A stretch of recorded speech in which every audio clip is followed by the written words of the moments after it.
xeyir olsun əzizlərim. Bunlar mənim nəvələrim. İnşallah. Canlarım mənim. Şəhla xanım sosial mediada tanıdı məni. Gəldi yanıma mənimlə iş qurmaq istədi. Körpə uşaqları var dedi. Mənim rallidə Fransada olarkən bir Diamond xanım yadıma düşdü. Dedim Şəhla xanım, 7 evladı vardı. Elə çalışdı xanım gecə gündüz. Bugün 100 millərlə pul aldı. Allah sənə nəsib eləsin. İnşallah.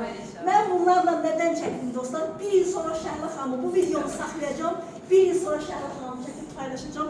İnşallah çox gözəl ruzi bərəkətlə, karyera ilə qarşınıza çıxacaq. Mən səni təbrik edirəm, canım mənim. Şirkətimizin baxın dostlar, məhsullar göstərdiniz.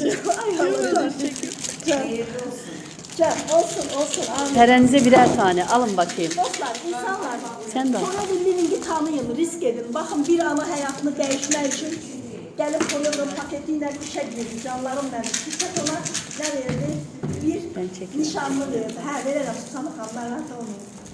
Şirkət ona karyera, ASV nişanlı verdi. Çünki direkt birbaşa ASV oldu Şəhla xanım.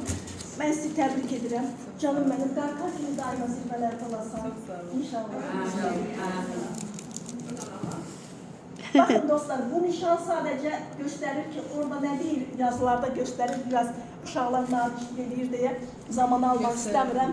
Deyir ki, bu yalnız bir başlanğıçdır, sən indi başladın, bu bir başlanğıçdır sadece. Ama biraz sonra təbii ki, sən ən gözəl zirvələri qazana bilərsən. Və Forever'ın biznes ortağı oldu. Sen onları çek.